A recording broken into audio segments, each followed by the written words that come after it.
यशवंत चावरे जिल्हा न्यायाधीशांचे मनोगत. महाड दंग्याचा खटला निर्णय जाहीर. तारीख 21 रोजी मेहरबान हुड साहेबांनी आपला निकाल जाहीर केला. आरोपीपैकी 1 बाळकृष्ण गुरव, 2 देवचंद भिक्खू बुटाला, 3 चुनीलाल मेठाशेठ गुजर व 4 कृष्णाजी रामचंद्र डिंगणकर यांना त्यांनी निर्दोषी म्हणून सोडून दिले. परंतु बाकी 5ही आरोपींना त्यांनी इंडियन पिनल कोड कलम 147, 149, 451 व 323 या खाली गुन्हेगार ठरवून प्रत्येकी 4 महिने सक्त मजुरीची शिक्षा सुनावली. सदर आरोपीची नावे: 1 किसन बाळा वत्तारी, वय 45, जात मराठा; 2 गणपत कृष्णा फुटाणकर, वय 48, जात मराठा; 3 कृष्णा भिकू सावंत, वय 18, जात मराठा; 4 शांताराम गोपाळ अवसरे, वय 19, जात शिंपी; 5 भिक्खू रामजी पवार, वय 22, जात गवळी. पोलीस प्रॉसिक्युटर रा दामले व डी. मॅजिस्ट्रेट मेहरबान हुड यांनी या खटल्याचे काम अगदी निस्पृहपणे व सरळ रीतीने चालविले. याबद्दल समंजस लोकांमध्ये दुमत होणे शक्य नाही. डी. मेहरबान या नात्याने मेहरबान हुड साहेब यांच्या मुलाखती महाड प्रकरणात कित्येक अस्पृश्य पुढाऱ्यांनी व त्यांच्या कैवाऱ्यांनी घेतल्या होत्या व त्यांच्याकडे कित्येक लेखी तक्रारीही गेल्या होत्या. अशा स्थितीत त्यांनी आपल्या मनाचा तोल सांभाळून खटल्याचे काम निस्पृहपणे चालविणे हे काही सोपे काम नव्हते. ते काम फार कठीण होते. तरीही त्यांनी ते उत्तम प्रकारे तडीस नेले. याबद्दल त्यांचे अभिनंदन केले पाहिजे, असे कुलाबा समाचारने त्या अंकात नमूद केले. 2. आरोपीचे शिक्षेविरुद्ध ठाणे येथील सत्र न्यायालयात अपील आणि अपिलाचा निकाल. या खटल्यात अपील होऊन आरोपी जामिनावर दिनांक 24/6/1927 रोजी सुटले. अर्थात अपिलाचा निकाल होऊन अपिलात शिक्षा कायम झाली, असे डॉ. बाबासाहेब आंबेडकर यांच्या दिनांक 25/12/1927 रोजी महाड सत्याग्रह परिषदेतील अध्यक्षीय भाषणावरून दिसून येते.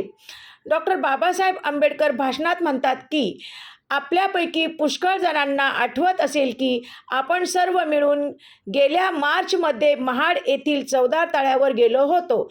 आपल्याला तळ्यावर जरी महाडच्या स्पृश्य लोकांनी हरकत केली नव्हती, तरी त्यांची या कामी हरकत आहे हे त्यांनी मागाहून मारामारी करून आपणास जाणविले. त्या मारामारीचा शेवट ज्या रीतीने व्हायचा त्या रीतीने झाला. मारामारी करणाऱ्या स्पृश्य लोकांस 4-4 महिन्यांची शिक्षा झाली व ते लोक आज तुरुंगात आहेत. दिनांक 25/12/1927 ला लोक तुरुंगात होते, म्हणजे अपिलात शिक्षा कायम झाल्यानंतर आरोपींना वॉरंटद्वारे अटक करून शिक्षा भोगण्यासाठी कारागृहात दाखल केले. महाड दंग्याच्या खटल्याचा पुरावा कुलाबा समाचारकडून प्राप्त झाला. डी. हुड यांनी दिलेल्या निकालाची कागदपत्रे मिळविण्याचा मोठा प्रयत्न करूनही अद्याप हे दस्तऐवज प्राप्त झाले नाहीत.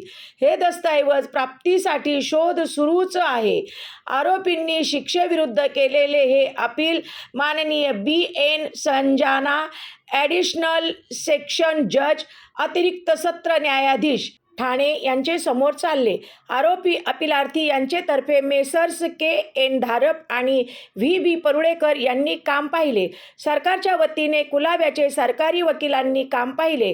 दिनांक 24 सप्टेंबर 1927 रोजी माननीय संजाना महोदयांनी अपिलाचा निर्णय घोषित केला. आरोपींचे अपील फेटाळून त्यांना डिस्ट्रिक्ट मॅजिस्ट्रेट हुड यांनी दिलेल्या शिक्षा कायम केली. अपिलाचा निर्णय पुढील प्रमाणे आहे. भिकाजी संभाजी गायकवाड, अध्यक्ष, महार सेवा संघ. दिनांक 20 मार्च 1927 रोजी झालेल्या महाड दंग्यात भिकाजी संभाजी गायकवाड यांच्यावर खुनी हल्ला झाला. त्यात ते गंभीर जखमी झाले होते. उपचारादरम्यान त्यांचा मृत्यू झाला. उर्वरित इतिहास पुढील भागात. इतिहास आवडल्यास चॅनलला लाईक, सबस्क्राईब करा. थँक्यू. धन्यवाद.